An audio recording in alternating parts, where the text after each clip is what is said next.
Super excited about our show tonight. Not only do we have three amazing guests and the epitome of what survivors look like, we're going to talk about epilepsy, signs and symptoms of epilepsy, triggers, and they're going to give you their perspective of living with epilepsy. So we have an amazing show. It's going to be resourceful, insightful, and I pray informative.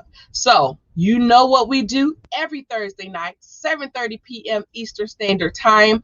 Go ahead and grab your favorite drink, get yourself comfortable, and enjoy the ride because you're finally at home at Keever's Place. So don't go anywhere. Stay tuned. Welcome to Keever's Place, the Keever Murdaugh Show and Podcast. We hope that by the end of our show, you're left feeling empowered, motivated, and connected. So come on in the room, grab your favorite drink, sit back, and enjoy the ride because you're finally at home at Keever's Place. Now give it up for our host and producer, Coach Keever Murdaugh.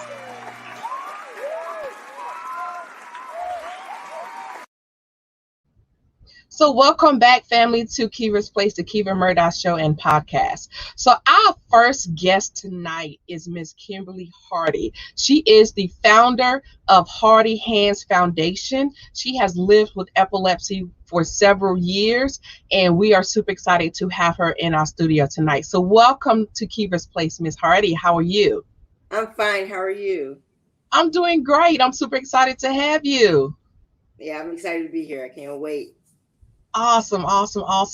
So our next guest that I want to introduce to our viewers tonight is Miss Javon Cherry. She is also a survivor of epilepsy, and she has epilepsy from childhood. So we're going to bring her into our virtual studio, and she has a foundation called the Epitome of Epilepsy. So welcome, Miss Javon Cherry, to Keever's Place. How are you? Hi, how are you doing? I'm doing great. I'm super excited to have you as well. So thank you for joining us. So let's dive right into it, ladies. Miss Kimberly, starting with you, tell my viewers a little bit more about you. Well, I am the founder and co-founder and CEO of Hardy Hands Foundation. We're a 501c3 epilepsy advocacy foundation that is focused on bringing awareness and education to those that may not know much about epilepsy or those that are living with epilepsy or caring for someone. I am also the author of The Adventures of Wally and Kimmy to the Rescue, which is a children's book loosely based on my story. I just made Kimmy a little kid and Wally a little puppy. So yeah. I love it. Miss Javon, tell my audience a little bit more about you, please. My name is Jenvon Cherry, and I'm the co-founder of Epitome of Epilepsy. We are based out of Charleston, South Carolina. I was told tonight that I am an authorist. My story has been published in Georgia State's magazine and their paper, The Signal. I've had epilepsy since I was 6 years old. So right now I'm just all about spreading epilepsy awareness and making sure I do my part for people who are voiceless. I love it. And what excites me about the pair of you is that we're actually in the state of South Carolina. And I think I may have shared this with you before, Kimberly, that I had no idea that we had local foundations within the state of South Carolina, because when my husband was right in the midst of going through his epilepsy, like knowing we had like local foundations, and maybe it wasn't established at the time, but I'm so excited to know that the both of you are co-founders of foundation that's right here within the state of South Carolina. So why was having local foundation like that so important to you both? You want to go, Kimberly? I can go or you can go. It doesn't matter. We do this all the time. I think for both of us, it was important because being Black, you may not see a lot of nonprofit organizations with African Americans. And for Kimberly and I, we both wanted to make sure that we spreaded our awareness to our community, but we also wanted to make sure that our community knew about epilepsy. I think for Kimberly too, she's really into making sure that kids are epilepsy educated. She wants to make sure that they have epilepsy in the classroom as far as if a kid were to have a seizure. So I think even though we're coming together, it was very nice because with Kimberly and I, we just kind of bounce off each other. So it was just important for us to put both of our stories out there and make sure that other people know about epilepsy. And it's a lot of people that have epilepsy, but just don't say anything about it. Yes, yeah, and that is so true. I didn't for a long, long time. Mm-hmm. Mm-hmm. That is so true. That is very true. And to be quite honest, at the time, it kind of felt like when we were right in the midst of it, like we were the only ones, because like you were just saying, Javon, that is something that people just don't share. I'm not exactly sure why that is, but they don't share it. Why didn't you want to share it, Kimberly? I will put you on the spot. Well, because it's such a stereotype behind it. It's a African American community. Well, I would say a Southern thing that we don't talk about our stuff. It's just private. It's whatever you're going through, whether it's mental illness, epilepsy, whatever, you just don't share that stuff. You deal with it alone and everything. But with epilepsy, going back to the early 1800s, earlier than that, people would get put in insane asylums because they were either they would say they were demon possessed, or they were just crazy or something like that, and they would have all kinds of stuff done to them. So you just kept stuff like that just to yourself. Just like, okay, look back at Harriet Tubman. She had to keep that to herself too. People knew she had something going on. They didn't have a name for it though. She had epilepsy? Yes. Girl, you just educated me. I had no idea. Her movie? Did you see the movie Harriet? I think I may have, but I must have missed that. Or again, you'll see, you'll understand when she would lose time. That's what it was. You are so right. Yep. You are so right. That is so true. And that's why I appreciate your perspective, because the both of you had epilepsy diagnosed as a child, correct? Yes. So for our audience who don't know exactly what epilepsy is, Javon, if you had to give a definition of epilepsy, how would you describe it? So I describe my seizures as, be quiet, Kimberly. I see your face. I describe my seizures for me as bossy. Other people have seizures 20, 30, 50 at a time, but my seizures come in clusters. I could be doing well for months, and then when they do come, Miss Bossy comes around and I have like 3 or 4 or 5 in a day. So for me, they are bossy. They mess up your brain and you have all these emotions going on. So my description of my epilepsy is they're bossy, and she gets on my nerves a lot. What about you, Kimberly? Well, hanging with Javon, kind of learned to agree. I had a 3-year streak going up until about 2 or 3 weeks ago, and I felt the same way. I was like, see, they being bossy to me now. But I would just describe them like a volcano. They lay dormant for me. They lay dormant for a while, and then when it goes boom, it could be either small or it could be a fluster of large lava all over the place. So I would just describe mine as a volcano, because I've gone 8 years without a seizure before. And for those who don't know exactly what epilepsy is basically a neurological disorder that occurs in in your brain. And some people, like for my husband, and he will be on a little bit later on in the program, for many years they had no idea like why he was experiencing those firing. They describe the episodes as a firing episode. It's like your neurons are just firing really, really, really fast. And it really brings on seizures. And for some, seizures could be, grand mal seizures, where you are actually see the patient or the victim like shaking or whatever.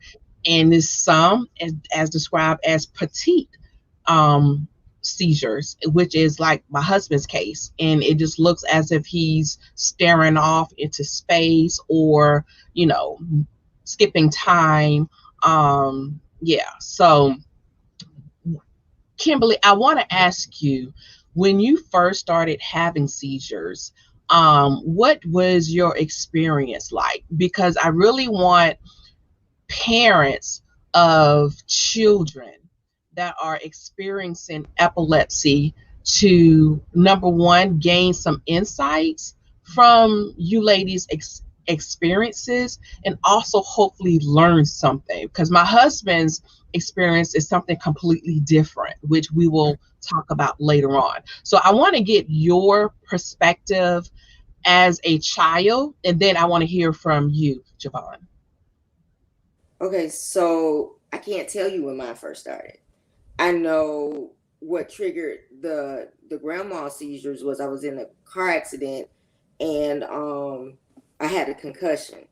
And it seems to be a pattern in my family that I've started to see, that if it's in our gene pool somewhere, and that if we get a concussion on my mother's side, and if we get concussions, then that triggers the grandma seizures. But I was having problems in school. I would drift off, I would stare off and stuff like that. And I'm starting to think that was really the staring seizures that I was having.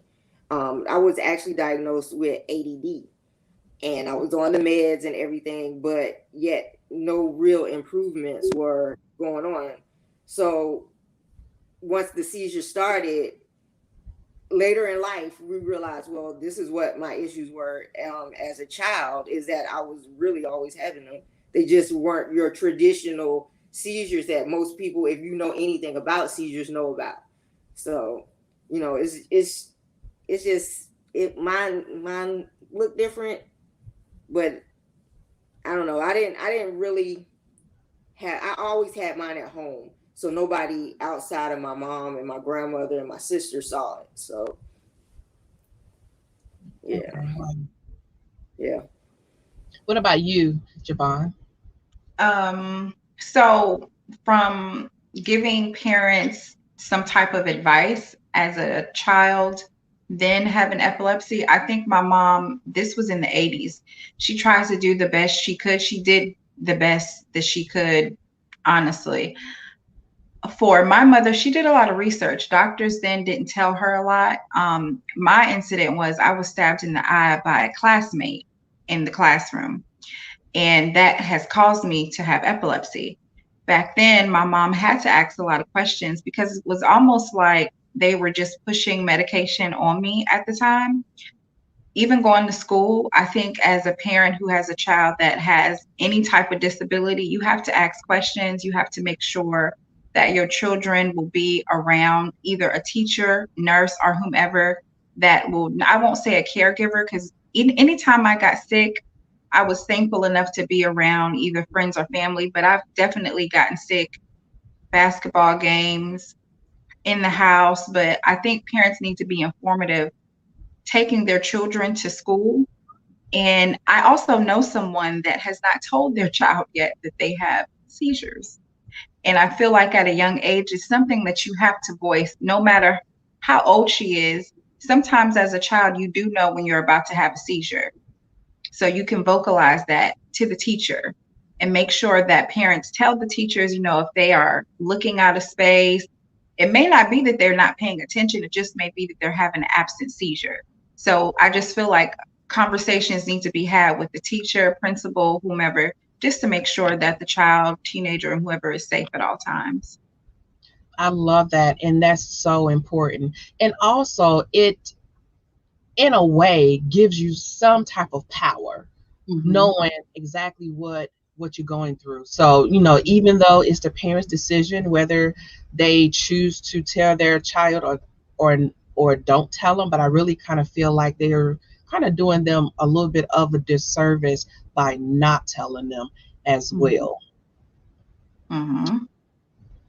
So let's talk about auras, because I know having seizures, there are different types of auras, and I want to kind of pop this up on the screen, and then if you want to add any type of insight about that before our break, then that'd be great too. So we understand that some people have auras, signs and symptoms of an oncoming seizure.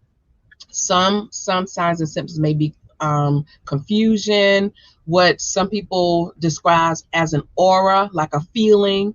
You may feel as if you're suddenly falling. You may have jerking moments with the grand mal seizures, a loss of consciousness, an array of different emotions. So when you are talking about an aura or any types of signs and symptoms that you have recognized when you are going through a seizure, what have you considered to be like a sign and symptoms that you may be about to get sick? So I feel like for me, in my younger years, I didn't pay attention. I was maybe too young to be aware of what was going on. The older I got, I started to realize if my head was hurting for longer than it was supposed to, I get really hot, my hands get clammy, my legs start shaking, my hands tremor really bad. That means something is coming. I jerk anyway, like in my sleep, but if it's too much, I'll just pay attention. I may go stay the night with my mom, just in case, so I'm not in the house by myself. But I think you just have to pay attention to your auras. But some people honestly do not know when they're about to have a seizure. I've been there. I've definitely woken up on the floor of Walmart. So, I mean, some people honestly just don't know. Yep. That is so true. We had an incident in the car, and I can recall because my husband was driving at the time, and I had just had our son, so I was sitting in the back seat with him, with our baby, and literally we were talking, and then he just stopped talking. And it took me a second, because at the time, like, we were just newly married. I was 21, and so we were just learning about the seizures together, because at the time he was newly diagnosed, so we were kind of learning about it together. And I literally had to climb out the back seat to stop the car, because so I can literally attest to, sometimes the way, just looking at it from the caregiver's perspective, you can kind of tell when he's about to have a seizure, and then there are other times where it just like is out of nowhere. Yeah. Yeah, I think my mom is really good at that. If I don't feel good, she can notice it before I do. Like, you are about to have an episode, because she can see it. Sometimes I'm a bit oblivious to it, but she's just like, something's not right about you. Yep. I'm the same way. Yeah, my mom's kind of started paying more attention and started to see certain things. But I just pay attention to my dog Wally. He starts following me around, and I think he knows before both of us. So if I'm walking and he's hitting the back of my cab, I know I need to get somewhere and sit down. So, that's interesting. Yeah, dogs are really good with knowing when something like that is about to happen. They have seizure dogs. Yeah. So, dogs are I don't know if they sense it, but I've definitely been in the presence of a few dogs, and they knew before I knew that I was about to have an episode. But having a dog around is safe. especially if you live by yourself. We have a boxer, and it's so interesting you said that, because there are moments where he's like literally like almost in our laps, like he's just very, very close to him, on his heels and everything. So that He'll sit there. If you notice, he may sit there and just stare at him. Mm-hmm. Just look, randomly, just look at him. So I started talking to him. I was like, "What? I'm about to get sick. Is that what you're telling me?" Wow.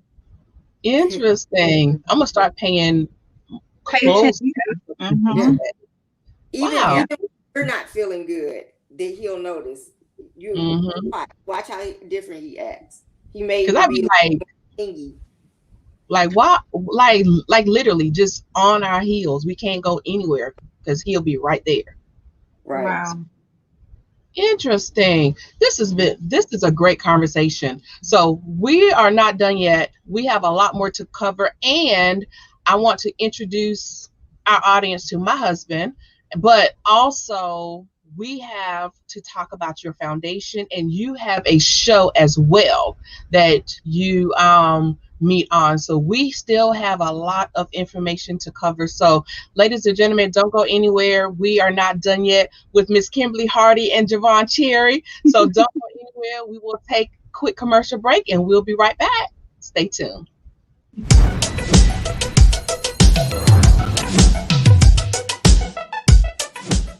Hey guys, what's going on? It's your man, Eric Zuli. I'm the international commercial Axe body spray star. I've done films. I'm on Amazon Prime right now, and I built my own social network platform. We have 300 million people that we reach on our network, and I'm a man of God. And I'm telling you right now, man, where do you need to be? Oh yeah, that's it. Keever's Place. You gotta go to Keever's Place. You gotta watch Keever's Place. You gotta hang out in Keever's Place. It's about Keever. You hang out in Keever's Place, the easy way.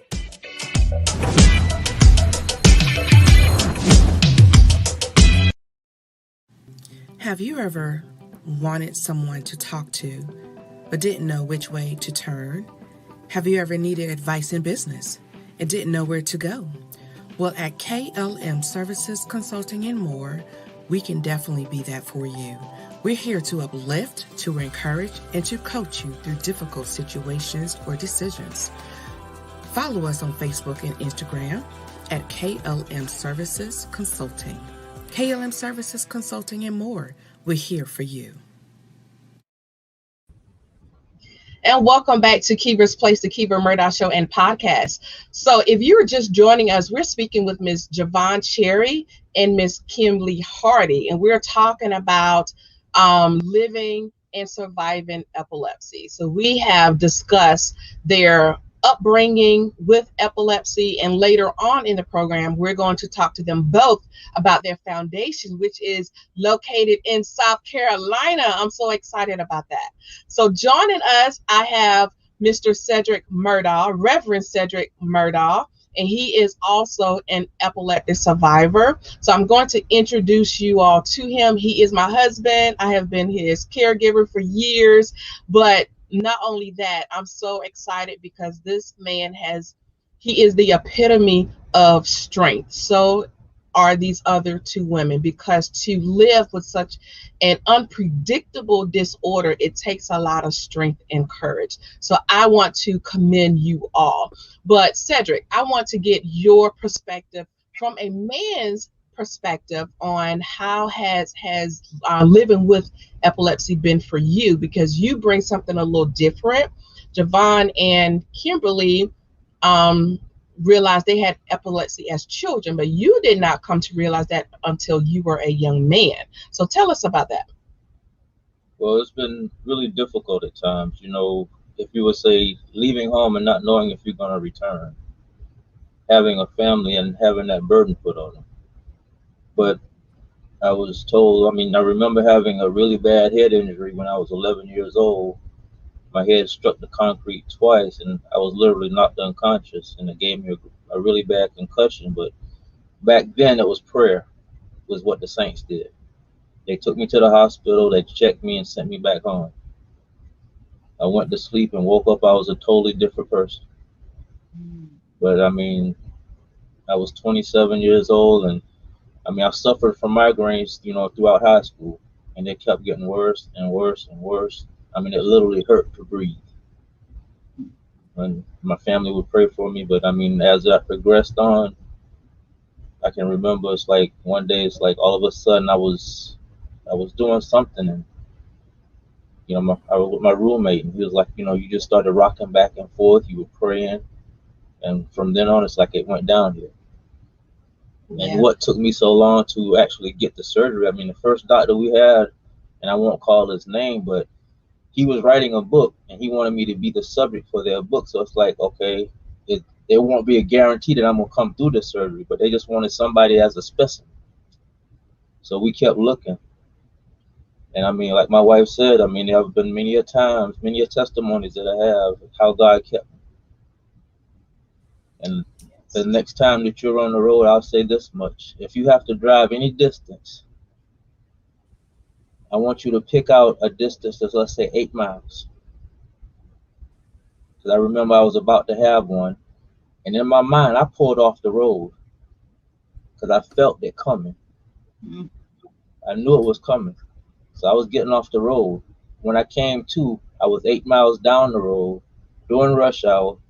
I didn't hit nobody, but I ended up, God stopped the car up against a tree.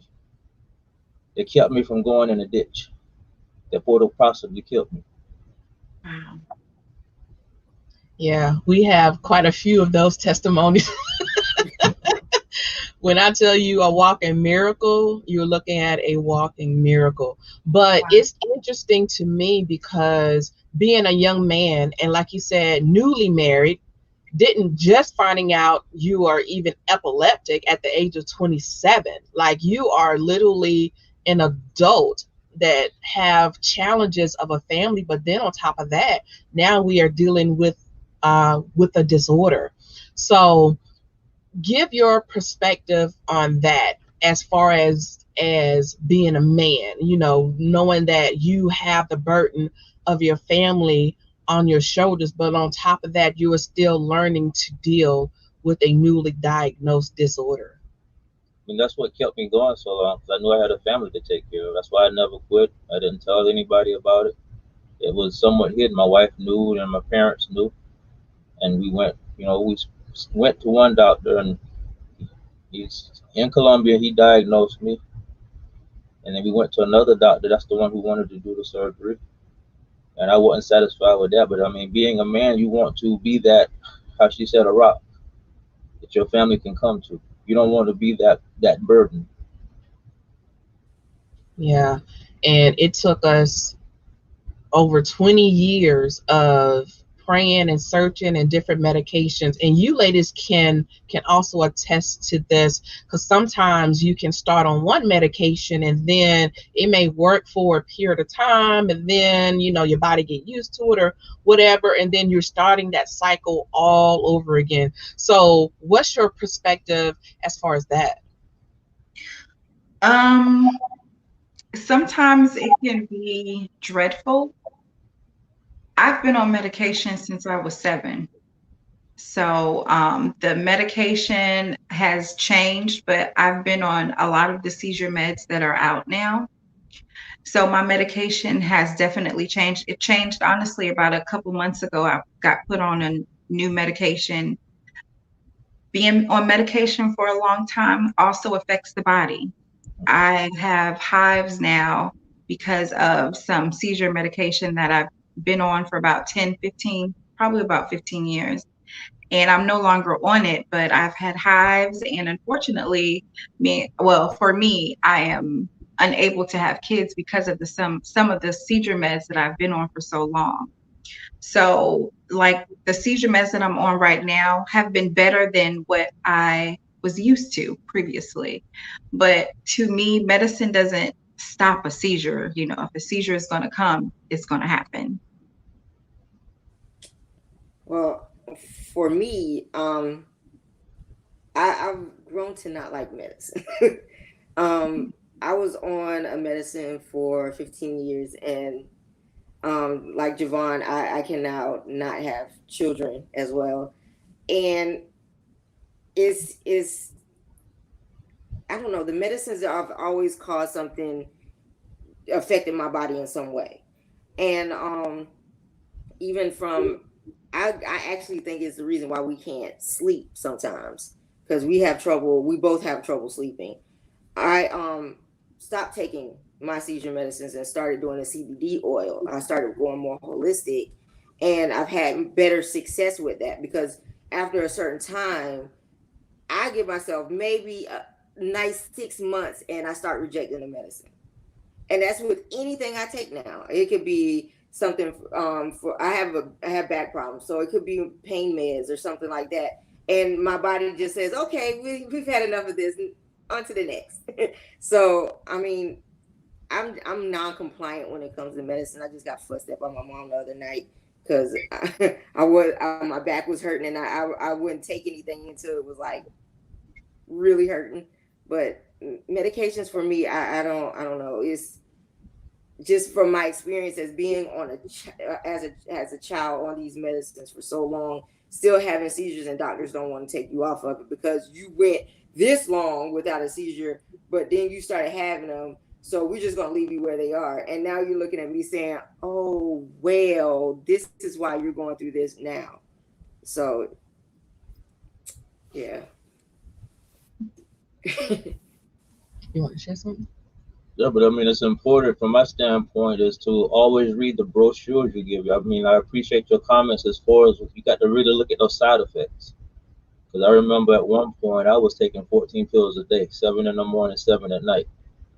And the side effects, especially from Keppra and nortriptyline, which is an antidepressant, I mean, that one had me on the edge. It didn't take much to really set me off because, I mean, just the side effects from the medicine. And I can agree with what y'all said. I mean, each one has a different effect. As soon as I got used to one, it would work for a little while, and then I would have a breakthrough, and I would have another breakthrough.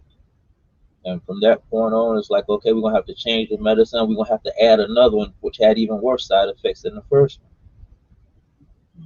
Yeah. And when he had seizures, talking about clusters, like not 5 and 6 a day, he would have like 15, 20, to the point to where he would say that his brain was literally hurting from just the number of just constant cluster of seizures. And that's why I really wanted to have this conversation, because it's not too often you really hear about people share their stories about epilepsy, which brings me to my next point, your foundations. Tell me how the pair of you got together, and tell us about your foundations. You want to go, Jay?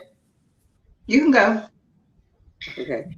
Well, I started Hearty Hands Foundation, what will be 4 years in November. When I met Javon, I think I was in year 2, and we met at another foundation in Atlanta, an organization they have in Atlanta. That was the closest organization I found when I was looking for something myself when I was going through it. So we happened to get seated at the same table and just clicked from there. So a few years later, she messaged me. She said, "Hey Kim, I started my foundation, and we've been going ever since." But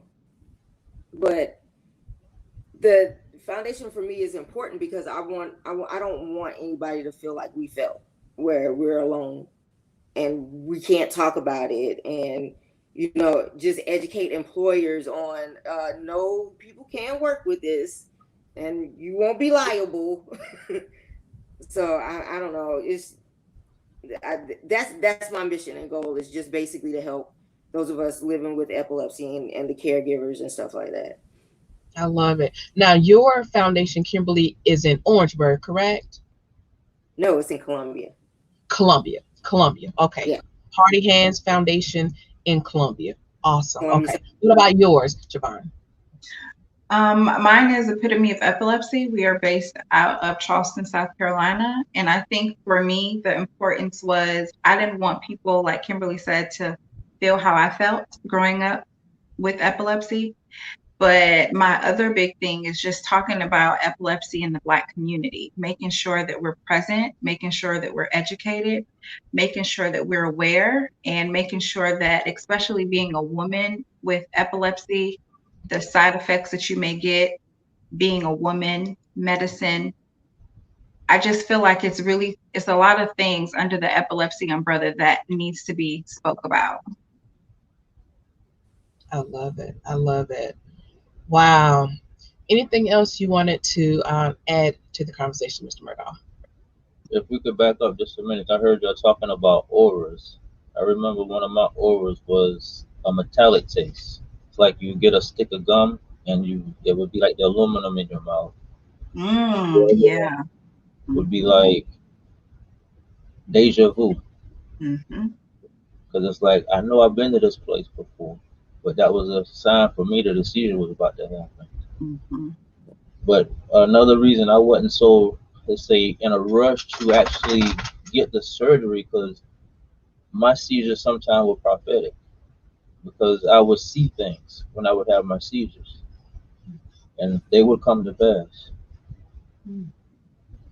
That's also part of it as well. Mm-hmm. That's part of it as well.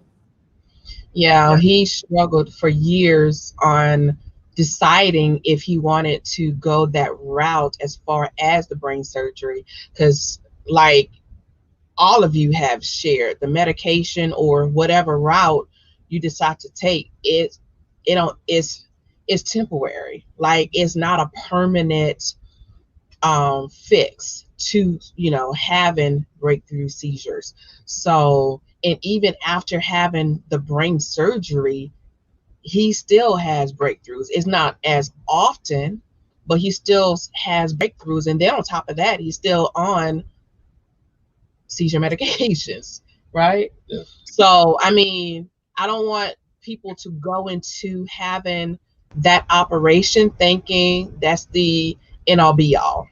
Yeah, so my last, before COVID got real bad, I was admitted into the hospital in Atlanta at Emory, and they did all the testing, and they approached me to have the surgery. Dealing with epilepsy for almost 40 years, I mean, it's like, to them, it seemed, you might as well go ahead and do this. I'm gonna present it to you this way. But from my perspective, I just felt like, if I've been dealing with it with this long without having any surgery, if we got to change up the medication, I was just so afraid probably of the outcome for me. But I felt like too, at this point in my life, if I have to just take the medicine and deal with it, and that's basically what I've been doing. I just didn't want to do it. And I think I didn't like the way they presented it to me. Like, if you don't, the rest of your life or your lifespan isn't going to be that great. But I always say God has me covered. So yeah, definitely. And it's definitely not a decision you want to enter in lightly. Right. Like I said, for us, it did improve our quality of life. Yeah, that was in our situation. And like he said, it took years, like over 20 to 25 years before we even got to that point to even decide to go through with the surgery. But because his seizures was, it was so many of them to where as of that point, it literally felt as if it was affecting quality of life. Yeah. So I would just really advise anybody who is considering, like I said, don't go in thinking it's the end all be all, because it's not. You may still never get off of anti-seizure medications. Even if it's a reduction in it, that may just be a part of your life, or however you decide to handle your seizures. But I just don't want to leave that impression on anybody that may be considering thinking, once they get that, then they're done. That may be the case for some, but Right. So I don't want to lead anybody wrong. I want to pull up a couple of facts, and then we're going to take another quick break.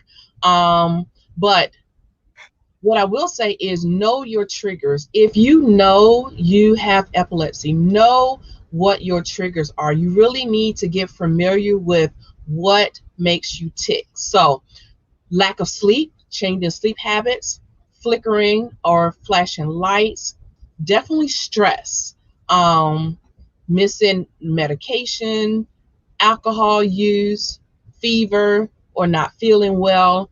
And this is brought to you from the Epilepsy Network. So definitely know your triggers, and also some causes of epilepsy. Maybe having a stroke, brain tumor, brain infection, a traumatic brain injury, loss of oxygen to the brain for an extended period of time, certain genetic conditions, other neurological conditions, or alcoholism. So I just wanted to drop those facts.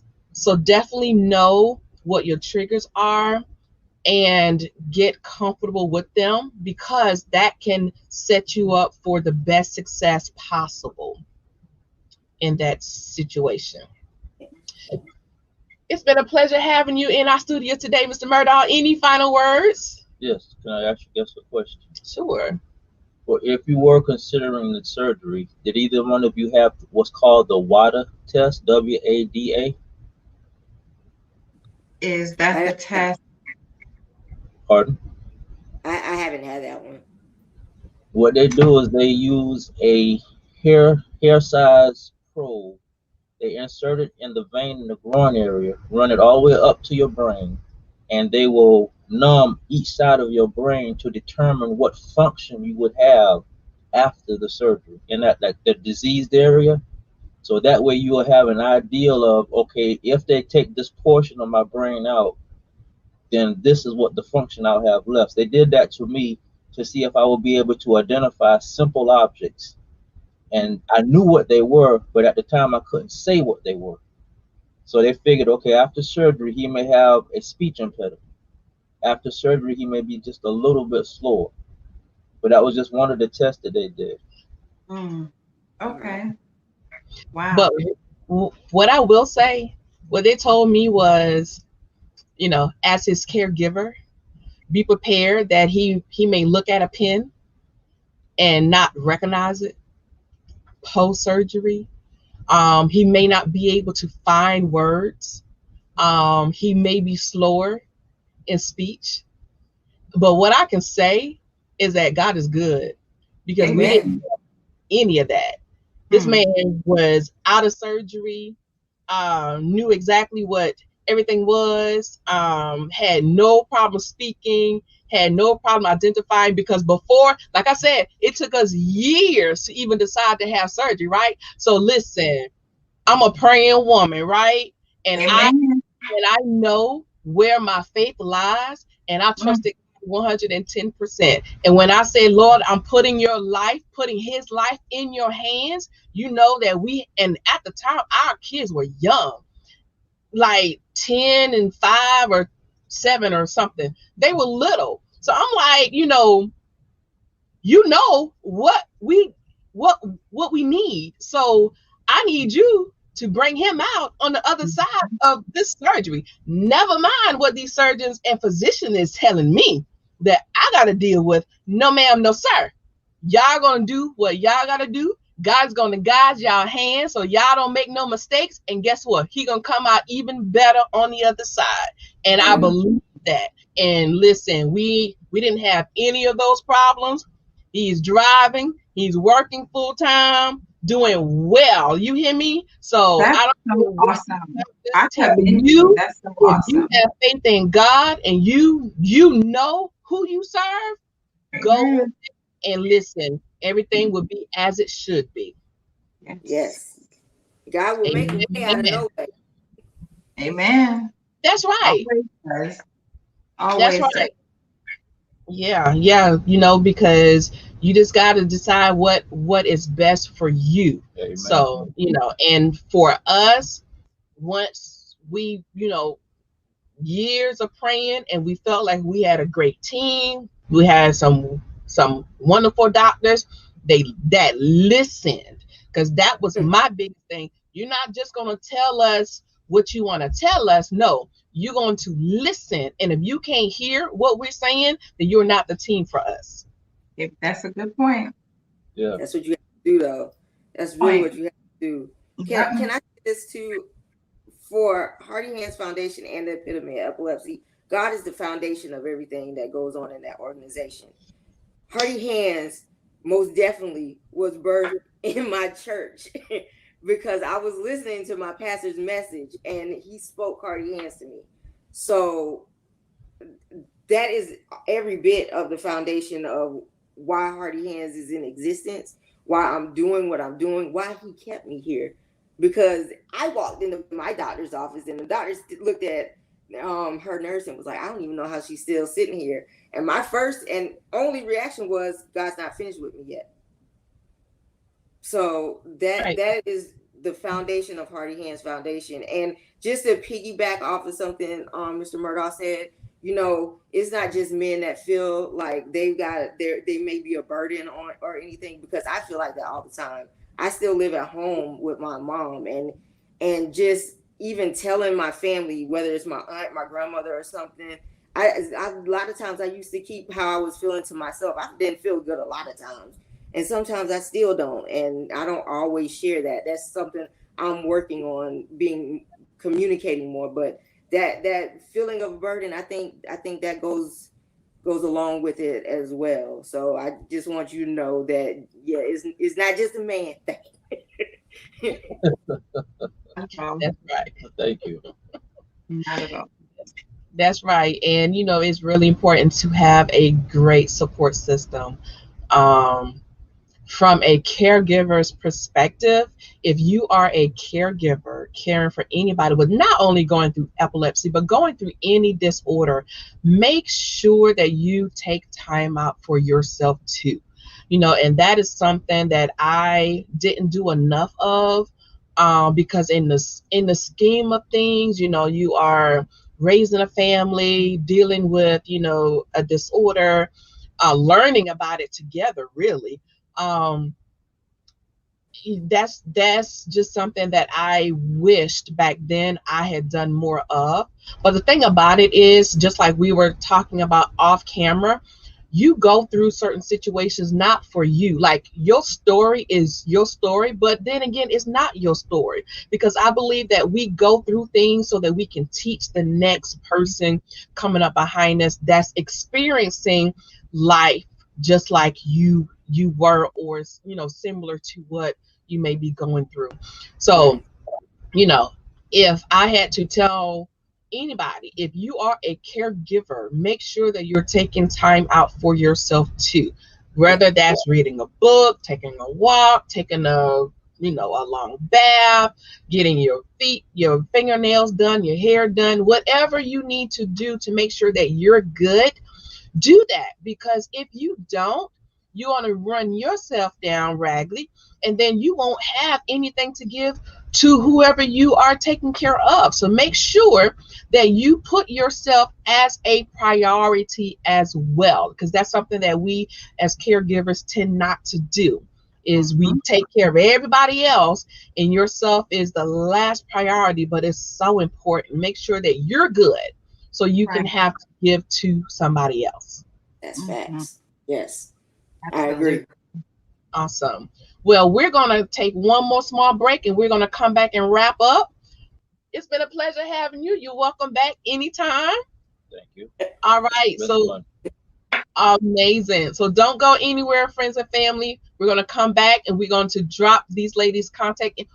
Before we go, let's drop his contact information. If you want to get in contact with Mr. Murdaugh and talk to him about his experiences with epilepsy, brain surgery, being a man with it, definitely reach out to him. You can email him at cedricmurdaugh@yahoo.com. Again, that's cedricmurdaugh@yahoo.com. All right. So don't go anywhere. We'll be right back. as soon as I find the commercial.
And welcome back to Keever's Place, the Keever Murdaugh Show and Podcast. If you're just joining us, we are talking about epilepsy with Javon Cherry, Miss Kimberly Hardy, and we just recently had Mr. Cedric Murdaugh on air with us. And he has already requested, ladies, we need to do a part 2 because there's a lot of stuff he didn't have time to talk about. So we done created a monster child. He wants to do a part 2. So we will definitely reach out to you and bring you all back. I think he thoroughly enjoyed this. I just told him, we need that book, sir. We need that book. Come on with it. But ladies, go ahead and let our audience know how to get in contact with you. You can reach me. Go ahead, Kimberly. No, you go first. Please go first, honey. You can reach me on Instagram, Miss Cherry Bliss. On Facebook, my name, Jenvon Cherry, and my nonprofit, Epitome of Epilepsy, on Facebook as well. We also have Purple Table Talk, and you can reach us on YouTube as well. Awesome. And that was something we did not talk about, so we need to hit on that too. Kimberly, you want to go ahead and drop your information? I had your banner. You can reach me from we're on Facebook, Hardy Hands Foundation, and the IG is Hardy Hands _Foundation. I think that's what it is on IG. Sorry, our brain memory is a little scrambled right now. But you can also email me at hardyhands@gmail.com. And I'm going to put that in here. I had it already prepared, but must have deleted it somehow. But while I am dropping your information, Kimberly, go ahead and tell them about your YouTube channel. And we have a YouTube channel called Purple Table Talk with Kim and Jenvon. And we talk epilepsy. We talk different topics. We try to do it twice a month on a Saturday at 4:00. So we'll be live next Saturday, the 25th, with a special guest. We have guests on. Sometimes it's just us cutting up and stuff. But it's about an hour long sometimes. And we just like now, we just chat it up. It's supposed to be a comfortable feel. We just want you to feel like you're at the table talking to your family or something about a topic that can be serious and boring, but we try to make it interesting. I love it. I love it. And we did not get to talk about some myths. So, yeah. Part two. Follow up. Part 2. Okay. We're going to definitely make this happen before the end of our season. So we're going to consider this part 1. Okay, And we're going to come back because there's still so much, and there are a lot of myths, surrounding epilepsy. So I want to dispel some of those myths as well. So we can't give facts and not talk about the myths too. So, ladies and gentlemen, I think we are down for a part 2. So make sure you are to the table. Y'all can come to the table. That listen, yes, we would love to come. That's a really good idea. Really good. Definitely. So we will exchange contact information and find out what your next availability is, and we will definitely be there. But I also want to bring you back for part 2 as well. All right, we're down. Awesome. Well, I have enjoyed talking to you both. You are amazing, and you're welcome back to Keever's Place. Matter of fact, we're going to definitely have you back at Keever's Place, the Keever Murdaugh Show and Podcast. So anytime you have graced our stage, you are considered family. So anything we can do to support you, let us know. Well, thank you. Thank you so much. So we're glad if everybody comes out to the walk in November. When is that again? November? Yes. Where is that going to be? November 6th at 8:30 or 9 o'clock. What did we say, Javon? Who? 9 o'clock. Okay, so 9 o'clock, November the 6th, we will be having the very first Purple Warrior Walk for Epilepsy in Columbia, South Carolina. So come out, join us. We'll be putting the information out on our social media pages, so be on the lookout for that. I love that. And for those of you who don't know, November is technically Epilepsy Month. So I think that is so fitting. So definitely share when you drop that so that we can also put it up on our platforms as well. So definitely reach out to them for their epilepsy, the Purple Warrior Walk, November the 6th, 9 a.m. in Columbia, South Carolina. I'm so excited. We have foundations here locally for us, by us. Yes. I love it. Where y'all been 25 years ago? Lord have mercy. But nevertheless, a delay is not a denial, honey. I'm a firm believer. All right. So any final words? I will give you all the floor for any final words. So Javon Cherry, you can go first. I think my final word would be to be fearless. I think having epilepsy doesn't mean that you stop living. To me, it means your life is just beginning, because I'm not like everyone else. I call my epilepsy sometimes my superhero, my superpower. So I feel special that God blessed me with this, and now I have the honor of sharing my story. And I guess mine would be, you're not alone, ever. God gives us tests and storms to go through to have a testimony and be able to share with everybody. And like I said earlier, God makes a way. Every day we're walking here on earth is a reason for it. So just know that we're all warriors in this. Whether you're battling cancer, diabetes, hypertension, whatever, or just living life. You don't have anything wrong with you. Bless you.